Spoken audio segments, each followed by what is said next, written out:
Hello Internet, here is a very short clip of my fresh herb seeds that I've started 4 weeks ago.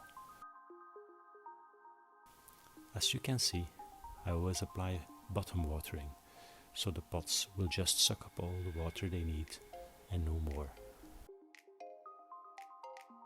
A mix of different herbs, I am sure you will recognize them all.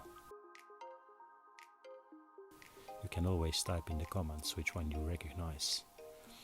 I have grown this batch in my indoor herb garden station, and today is the first day I will give them some sunlight.